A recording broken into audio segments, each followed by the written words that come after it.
honorable assesseur, de me donner la parole pour présenter mes plaidoiries dans cette affaire rocambolesque du 28 septembre. Monsieur le Président, il y a quelques années, quand on parlait du 28 septembre, à la radio, dans les conférences, dans les colloques, dans le plaidoyer international, notamment avec Mme Asma Diallo, à la CPI, à Paris, à Bruxelles, partout, la plupart de nos compatriotes nous disaient: vous perdez votre temps, cette affaire ne sera jamais jugée en Guinée. Et d'autres nous rappelaient, d'ailleurs à juste titre, il n'y a pas que le 28 septembre au cours duquel des crimes crapuleux ont été commis, Monsieur le Président. Et ils avaient raison. Il y a que l'histoire sociopolitique de notre pays est jalonnée par plusieurs crimes. Les crimes d'État ont été commis depuis l'avènement de notre pays à l'indépendance, depuis 1958. Il y a le Cambaro, Monsieur le Président, où Amnesty International parle de 50 000 morts. Il y a la répression de 1985. Il y a les répressions de janvier-février 2007. Il y a tout récemment, Monsieur le Président, honorable assesseur, plusieurs autres cas de violation massive des droits de l'homme. L'argument principal qui était développé par ceux qui pensaient que le procès là n'aura jamais lieu, c'est que nous sommes en Guinée, le pays de l'impunité, le pays de la protection des personnes qui commettent des crimes. Monsieur le Président, l'illustration la plus parfaite, c'est que le colonel Thieboro, le colonel Claude Pivy ont été maintenus à leur fonction jusqu'à l'avènement du 5 septembre 2021. Pendant 13 ans, les victimes ont été narguées par ces deux colonels avec des cortèges. Ils faisaient ce qu'ils voulaient, Monsieur le Président. Et c'est vrai, quand une victime voit son présumé bourreau exercer des hautes fonctions au sein de l'administration politique et militaire, la victime a peur, Monsieur le Président, elle ne croit pas à la justice.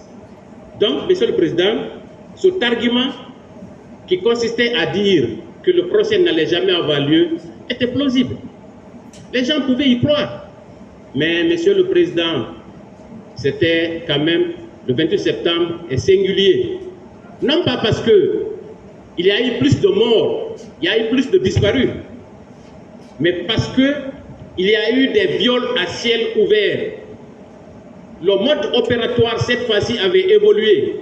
On a violé des femmes à ciel ouvert. Donc, la communauté internationale, les ONG de défense des droits de l'homme, tout le monde s'est impliqué. La coordination internationale. Donc, l'affaire du 28 septembre était devenue une affaire nationale, une affaire planétaire, de sorte qu'on ne pouvait pas empêcher la tenue de ce procès. Donc, pendant 13 ans, les gens ont travaillé. Et l'immense majorité des victimes a cru. Parce qu'il fallait faire une rupture avec l'histoire. Il fallait, cette fois-ci, mettre fin à l'impunité à travers l'organisation de ce procès. On s'est battu. Les ONG internationales, la communauté internationale, on s'est tous battus pour qu'il y ait ce procès. Le combat fut rude, Monsieur le Président, et périlleux. Mais la détermination du peuple de Guinée, les victimes, a permis de transcender tous les obstacles sur le chemin de la victoire. Certains n'ont pas survécu au combat. Monsieur le Président, le combat, il a été mené par des milliers de personnes, des personnalités.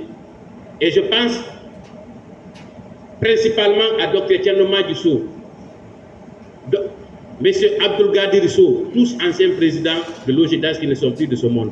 Il y a également Yérodjour de Diallo, le vice-président de l'OGEDAS, et plusieurs autres victimes qui n'ont pas survécu, même après l'ouverture de ce procès. Donc, Monsieur le Président, voilà, cette affaire ne pouvait pas rester dans l'oubli grâce à la résilience aussi des victimes, sans lesquelles le procès n'aurait jamais eu lieu. Et puis, vers l'ouverture de ce procès, grâce à la détermination des autorités de la transition, ça, il faut le souligner, parce que l'instruction a été clôturée depuis 2007. Plusieurs magistrats, il était question de choisir les magistrats, Monsieur le Président, parce que ce n'est pas un dossier ordinaire. Là où il y a des centaines de morts, des centaines de femmes violées, des disparues, où la communauté internationale s'est impliquée. Il fallait choisir des magistrats compétents et talentueux, des magistrats intègres. Le choix est plus porté sur vous, Monsieur le Président et honorable assesseur. Non pas parce que vous étiez les plus anciens. Il y a des magistrats plus anciens que vous dans la magistrature. Mais le choix fut porté sur vous parce qu'on a confiance à votre intégrité. Voilà maintenant, Monsieur le Président, que le procès s'ouvre. Et les victimes avaient exigé que le capitaine Moussa Dadis Camara comparaisse à cette barre. Parce qu'on a dit, si le capitaine Dadis Camara ne comparaît pas à cette barre, nous ne considérons pas ce procès comme étant un procès sérieux. Et finalement, Monsieur le Président, M. Moussa Dadis Camara a comparu avec ses autres accusés.